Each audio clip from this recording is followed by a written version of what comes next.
côté, c'est quoi comme bâtiment? C'est l'église. Ça. Grand moment. On a le droit, hein. On a le droit. Bah oui, oui, comme il n'y on a a envie rien de qui faire, nous hein. empêche non plus de... Ça, c'est sûr. Contrairement aux apparences, Chloé et Sylvain ne sont plus un couple d'amoureux. L'audience, ouais, ça va faire bizarre. Est-ce que tu te rappelles du mariage? Est-ce que tu te rappelles du mariage à Stosvir, quand ils nous avaient offert les petits trucs, là, les petits napperons. Dans quelques instants, ils vont divorcer et ça ne leur prendra que quelques minutes. Leur seule difficulté ce matin, reconnaître leur avocate. Ils ne l'ont jamais rencontrée et pour cause, ils ont choisi un divorce d'un tout nouveau genre, le divorce par Internet. Comment vous allez vous reconnaître? Alors elle m'a envoyé un message justement hier pour me dire qu'elle serait là à 8h30 avec un dossier orange à la main pour qu'on puisse se reconnaître. Voilà, c'est la consigne. Ça et son visage sur Internet, c'est tout ce qu'on connaît d'elle. Voilà, tout à fait. Pour Chloé et Sylvain, divorcer par Internet, c'était avant tout plus pratique. Dans la mesure où on s'est séparés il y a 2 ans et demi, on habitait chacun dans des départements différents, on avait 2 possibilités pour gérer cette procédure de divorce, soit prendre chacun un avocat dans notre lieu de résidence, mais ce qui démultipliait les frais, soit prendre un avocat unique, mais qui imposait donc des allers-retours à l'un ou à l'autre suivant où on choisissait l'avocat, ou alors cette possibilité par Internet qui nous libérait complètement de cette contrainte des rendez-vous et des déplacements. Ah, c'est elle alors, je pense. Je vois une pochette orange. Ah oui, une pochette orange. Si Chloé et Sylvain ont pu divorcer par Internet, Bonjour. Bonjour. c'est qu'ils étaient d'accord sur tout. Bonjour. Alors, comme 53% des Français, ils ont opté pour un divorce par consentement mutuel. Le principe du divorce par consentement mutuel, c'est justement qu'il est plus simple et qu'il est censé ne pas être douloureux. Donc effectivement, ça permet, sachant que les époux se sont déjà en général mis d'accord sur les principales modalités, ça permet d'éviter les rendez-vous multipliés chez un avocat. Ce nouveau divorce rapide et apparemment sans douleur, c'est une loi qu'il a créée en 2004. 3 mois de procédure au lieu de 9, des démarches administratives simplifiées et un seul passage devant le juge au lieu de 2 auparavant. Je vois que vous résidez chacun déjà séparément. Oui. Donc aucune prestation compensatoire n'est prévue. Non. Je vois que monsieur gagne un peu moins que madame. Bon, mais il gagne sa vie, donc monsieur, vous ne serez pas indigent, et c'est mon travail de le vérifier. Tout à fait. Pas d'enfants, pas de patrimoine immobilier, le juge vérifie que la convention de divorce est équitable. Vous prévoyez que madame garde la Volkswagen immatriculée en 95 et que vous, monsieur, vous gardez la Renault 5 C'est ça. de 88, oui. Bon, on n'est pas sur les valeurs patrimoniales, tout le monde bien. Bon, ça me paraît bien équilibré, tout ça. Alors je vais pouvoir homologuer cette convention et messieurs, dames vont vous déclarer divorcés. Et voilà, 15 ans de vie commune qui s'achèvent par un divorce express en à peine 10 minutes chrono. D'accord. Ça a été très vite, ça a été précis, net. C'est très rapide. Ouais. Très très rapide. Mais bon, en même temps, voilà, c'est l'essentiel, on va dire. En France, un mariage sur 2 se termine par une séparation. Et depuis la réforme de la loi, les Français plébiscitent le divorce par consentement mutuel. Plus 15% en 10 ans. Un divorce rapide en phase avec son époque, mais qui peut cacher aussi quelques pièges. Enquête sur les désillusions du divorce express.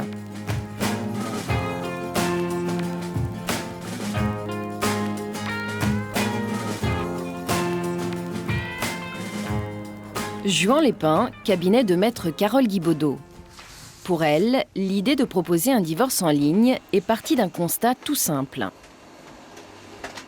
Je me suis rendu compte que donc, dans tous ces dossiers de divorce, finalement, la trame d'une requête et d'une convention est franchement d'un dossier à l'autre sensiblement toujours identique. Les informations, bien évidemment, changent d'un couple à l'autre, mais sinon, les informations obligatoires et les formules que l'on utilise, ce sont exactement les mêmes. Et ça m'a donné l'idée d'automatiser tout ça, enfin au moins tout ce qui peut l'être. Et c'est ce que j'ai réussi à faire. L'idée est simple, mais il fallait y penser. Carole Guibaudot propose aux futurs divorcés de lui transmettre toutes les informations nécessaires à la rédaction des papiers du divorce en remplissant de chez eux des blancs dans un formulaire. Puis, un logiciel spécialement conçu pour elle va rédiger automatiquement la convention de divorce. Le logiciel s'adapte à toutes les situations. Dans cette configuration, les époux n'ont pas de passif commun, ils n'ont déclaré aucun crédit mobilier et ils s'aperçoivent que finalement ils ont un crédit qu'il faut obligatoirement intégrer dans la convention. Il suffit de retourner sur le formulaire. Donc on va déclarer un crédit auprès du Crédit Agricole de 10 000 € pour une mensualité de 130 € qui sera remboursée par madame. On enregistre. Et vous avez le passif qui est apparu puisque le logiciel renferme une formule qui permet effectivement de déclarer le passif. Comme par magie et en temps réel, ce sont effectivement 2 nouveaux paragraphes d'une douzaine de lignes qui apparaissent. Et c'est comme cela pour toute la convention qui représente en moyenne une dizaine de pages. Grâce à toutes ces formules qu'elle n'a plus besoin de taper, Maître Guibaudot passe 2 fois moins de temps, ce qui lui permet de facturer les divorces par Internet 2 fois moins cher, soit 999 € au lieu de 2000. Du coup, si vous ne voyez pas vos clients, votre rôle de conseil est quand même réduit à sa plus simple expression, non ? Surtout pas, parce que j'ai un rôle de conseil qui doit s'exercer sur tous les dossiers et ça passe principalement par les mails qu'on peut échanger. À la limite, c'est peut-être même un gage de sûreté plus important parce qu'on rapporte la preuve de l'information qu'on a effectivement transmise aux clients. Depuis la réforme de 2004, sur Internet, le divorce par consentement mutuel est devenu un marché. Rapide, pas cher, certains avocats jouent la concurrence. Des tarifs de plus en plus attractifs, des facilités de paiement, des devis gratuits et une mise en image glamour. Rien d'illégal à cela. En France, les honoraires des avocats sont libres et depuis 1990, la profession a le droit de faire de la publicité. Mais les dérapages sont fréquents si l'on en croit maître Philippe Touzet, membre du Conseil de l'Ordre des avocats de Paris. Il nous montre aujourd'hui un site qu'ils ont déjà à l'œil. Premier problème, la présentation. Et là, on a de la réclame. C'est-à-dire une présentation dramatique, dramatique au sens théâtral, disons, plus précisément, avec, voilà, c'est la publicité pour le grand magasin de meubles qui met des étoiles. Alors, on va voir peut-être le mois prochain la promo, hein, moins 20% tout le mois de mai sur le divorce. Pour la Saint-Valentin. On peut tout imaginer. On peut imaginer, je sais pas quoi, des remises quantitatives au 3e divorce, il est gratuit. Enfin, on peut aller très loin dans cette direction. Deuxième problème, certaines promesses frôlent le mensonge. On est dans la publicité forcément trompeuse par le simple fait de présenter la chose je vais plus comme loin, rapide, simple, efficace, pas cher et Qu'est-ce qui est économique. trompeur là ? Qu'est-ce qui est mensonger par exemple ? Alors rapide, ça veut dire, ça postule que l'avocat garantit à son client qu'il a la maîtrise de l'agenda du magistrat et du greffe. Comment l'avocat peut-il avoir une influence sur l'organisation du greffe et l'organisation de l'emploi du temps du juge ? Sachant que ce site internet a été modifié à la demande de l'ordre. Parce qu'avant, c'était divorcer en 15 jours. Et ce qui inquiète le plus le Conseil de l'Ordre, c'est que les tarifs ne cessent de chuter. Aujourd'hui, on trouve des divorces à des prix jamais vus, jusqu'à 288 € hors taxes seulement par personne. En cause, un nouveau genre de sites commerciaux, comme divorce.fr ou servicesconjugaux.com, qui concurrencent directement les cabinets d'avocats. Certains avocats sont désemparés par rapport à la situation, et puis d'autres réagissent en disant « et pourquoi pas moi ?» Et donc, on arrive à une situation où on a l'impression d'être assiégé un peu dans une espèce de château fort, qui serait le château fort des règles morales, de la déontologie, de l'éthique, de là où on fait un travail soigné. Et puis tout autour, il y a un assaut de troupes qui veulent le divorce à 288 €, quoi qu'on fasse, quelle que soit la qualité, on s'en fout, ce qui est important, c'est le prix. Il n'y a plus que le prix qui est important. Le problème, c'est qu'en matière juridique, pas seulement judiciaire, en matière juridique et judiciaire, la qualité doit être la valeur fondamentale avant celle du prix, parce que sinon on a des désillusions considérables. Nous nous sommes intéressés aux plus anciens de ces sites commerciaux. Dès la page d'accueil, des arguments de vente choc. Un divorce en ligne à 330 € par personne. Mais première subtilité, une astérix précise en bas de page, sans enfant, sans bien immobilier, et surtout avec aide juridictionnelle, une aide de l'État pour les plus démunis. Il faut chercher un moment pour découvrir le véritable prix de base, 450 € par personne, soit 900 € pour le couple. Cela reste encore 2 fois moins cher que les prix habituels. Nous avons donc voulu savoir qui se cachait derrière ce site. Gare du Nord à Paris, dans un salon réservé aux voyageurs réguliers. Voici Thomas Journel, responsable du site. Ce matin, entre 2 trains, il est en train de gérer un divorce. Première règle pour maintenir les prix au plus bas, n'accepter que les dossiers les plus simples. C'est des gens mariés, pas d'enfants, pas de biens communs. Et bien entendu, c'est un divorce par consentement mutuel qui est envisagé. C'est exactement le profil type pour notre service. Parce que dès que ça devient conflictuel, c'est quasiment impossible de travailler à distance. Pour proposer les tarifs les plus bas, Thomas Journel fonctionne à l'économie. Nous voici à Lille, où il a installé ses bureaux. Et vous allez le voir, on est loin du cabinet d'avocat standard avec pignon sur rue. 4 étages à pied plus haut, voici ses locaux. Ici, pas de salle d'attente ni de secrétaire.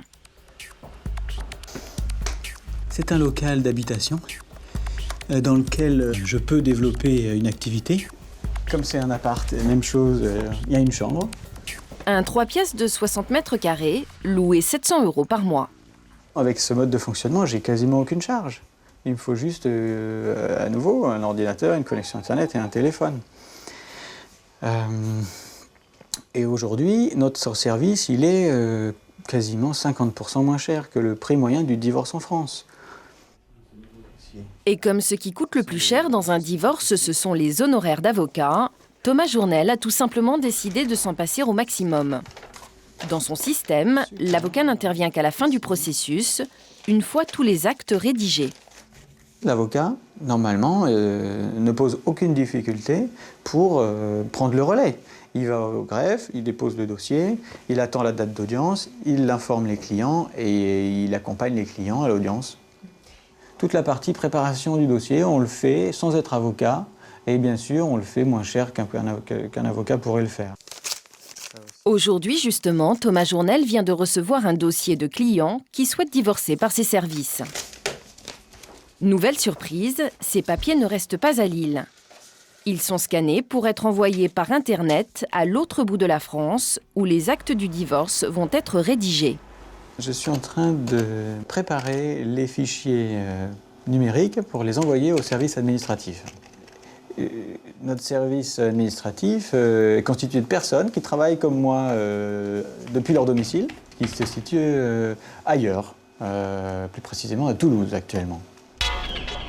Nous sommes donc allés à Toulouse. Le service administratif, c'est elle, Corinne. Elle est juriste et elle est la seule salariée de la société. Ce matin, c'est dans un café qu'elle reçoit le dossier transmis la veille et s'apprête à rédiger la convention de divorce. Et si Thomas Journel est là aujourd'hui, c'est uniquement parce qu'il tenait à être présent lors de notre tournage. D'ordinaire, il ne fait jamais le déplacement. J'ai bien reçu le dossier de vendredi. Ok. Mon rôle est en fait de me servir de ce qu'ils m'ont adressé au travers du formulaire et de copier-coller en fait sur la matrice que j'ai moi pour pouvoir transmettre un document correct ensuite à l'avocat partenaire. En fait, Corinne fait un travail de secrétariat. Son rôle n'est pas de donner de conseils, ni de signaler des oublis. Dans le système Journel, c'est aux futurs divorcés de penser à tout. On a publié quantité d'informations gratuites est de qualité sur le site, le client peut s'y référer et trouver les réponses par lui-même. Ensuite, il nous dit ce qu'il veut dans sa convention. Voilà, si on commence à rentrer dans le grand détail de chaque situation, alors qu'en plus elles sont simples, on risque de remettre en question l'accord des parties, qui vont commencer à douter. Et on va se donner beaucoup trop de travail, alors que ce sont les clients qui le font dans le principe de la loi. C'est à eux de se mettre d'accord. Pas de conseils, des conventions de divorce rédigées par des non-avocats. Le système Journel est-il vraiment légal ? C'est autorisé par la loi française. Oui, absolument. Il est autorisé. Il n'est pas interdit, en tout cas, par la loi. C'est plutôt dans l'autre sens. Tout ce qui n'est pas interdit est autorisé. Au surplus, nous sommes titulaires des diplômes de licence en droit et nous justifions d'une assurance responsabilité professionnelle qui nous couvre pour un service d'accompagnement administratif des personnes qui divorcent, qui se séparent.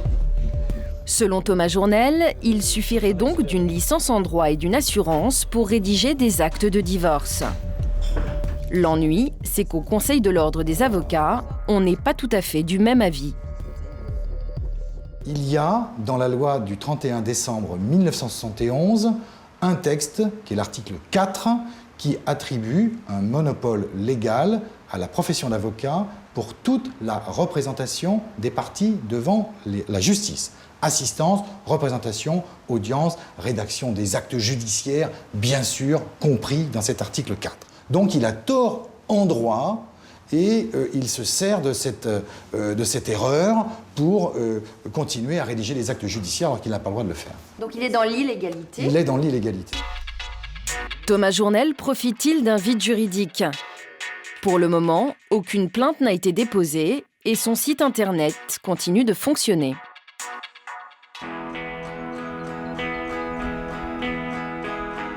Fontanes, en Midi-Pyrénées. Laurent n'a pas divorcé par Internet, mais lui aussi a eu recours à cette nouvelle formule de divorce rapide en 2006. Pourtant, 4 ans plus tard, il le regrette amèrement. Ses relations avec son ex-femme sont extrêmement tendues. Au cœur du conflit, les 2 enfants du couple. On se bat sur la garde des enfants, en fait, et sur la possibilité d'avoir un planning plus souple. Et surtout, mon ex-femme est un mur et je n'ai plus de dialogue avec elle. Donc, ce qui rend les choses très difficiles, puisqu'il faut appliquer ce que est mis par un jugement, par une décision de justice, alors que la vie au quotidien et la vie des enfants et le besoin des enfants, il est quand même sur mesure. Donc, qu'il y ait des règles et qu'il y ait des plannings établis, effectivement, pour la vie de chacun, c'est important. Mais il faut une souplesse et surtout un dialogue avec les parents, des choses que je n'ai pas aujourd'hui. Et c'est le pire que tout, en fait. L'histoire de Laurent est assez banale. Il y a 4 ans, sa femme découvre qu'il a une liaison. Dévastée, trahie, elle exige un divorce rapide comme le permet la loi de 2004. Laurent accepte alors toutes ces conditions. Mon ex-femme a quand même, il y a eu une espèce de pression de divorcer vite, de tout régler, alors qu'on ne peut pas régler 2 ans de vie commune, 2 enfants, dans la tumulte. Donc moi, effectivement, le sentiment de culpabilité était énorme parce que je quittais ma femme, je prenais la décision de quitter ma femme. Puis voilà, on baisse les chines et puis on est coupable. Donc tout ce que mon ex-femme demandait, je disais oui. Rongé par la culpabilité, Laurent laisse tout.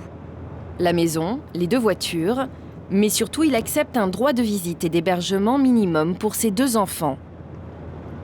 Dans ma tête, c'était les décisions judiciaires n'empêchent pas les parents d'être intelligents et puis de s'entendre. Donc j'ai fait fi de cet acte devant l'avocate en fait.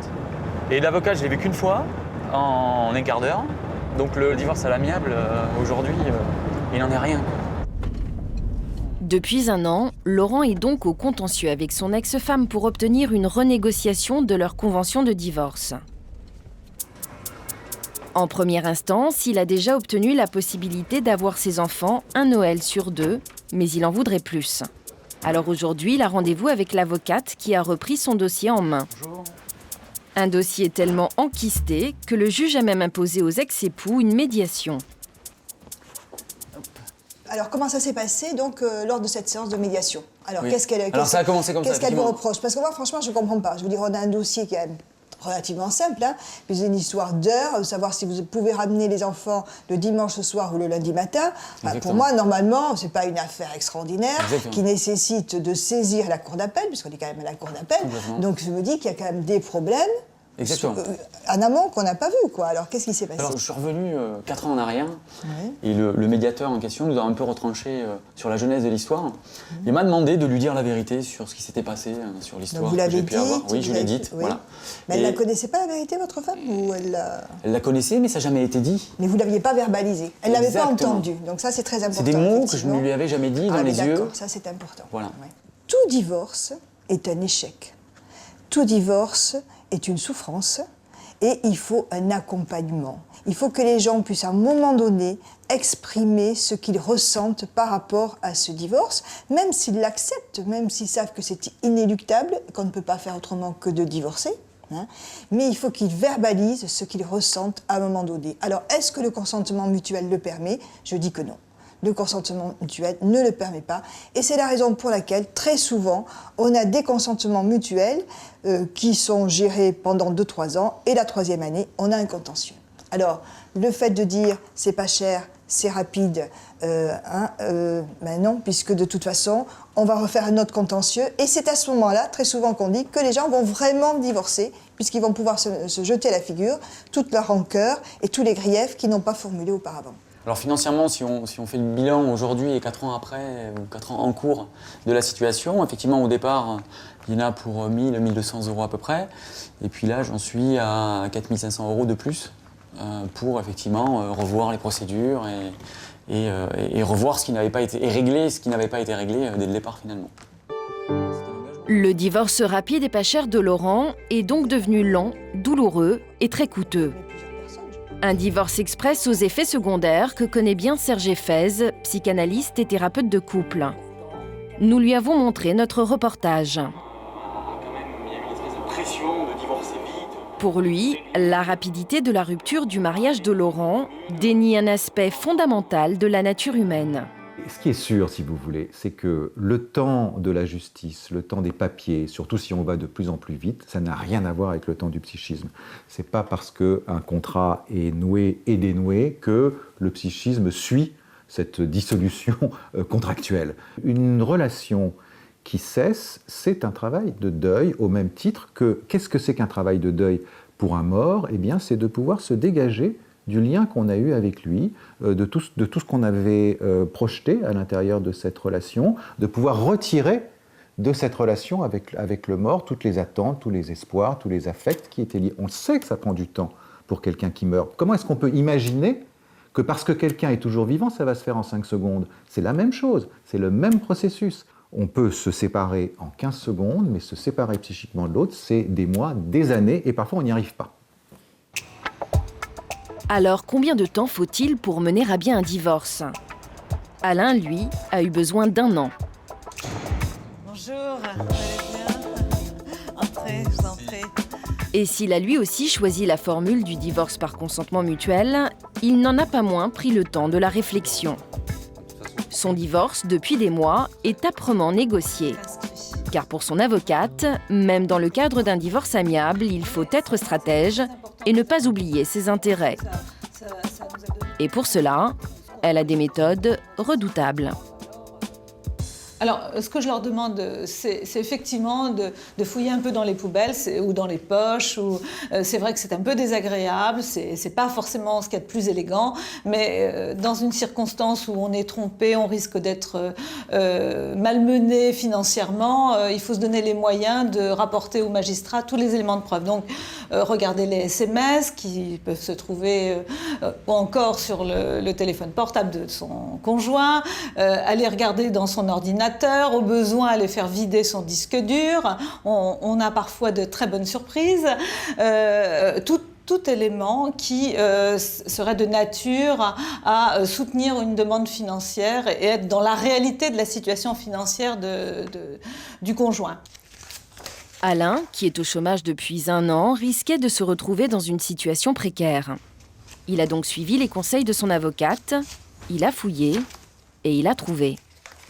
Par exemple, sur l'ordinateur, qui était un ordinateur familial, qui était à la disposition de chacun, sans mot de passe, voilà. J'ai découvert un document qui... Voilà, si on parle d'affectif, qui a été extrêmement douloureux pour moi, qui parlait d'une relation, en fait d'un dialogue écrit entre mon épouse et un ex-collègue de travail, et qui ne prêtait pas à équivoque.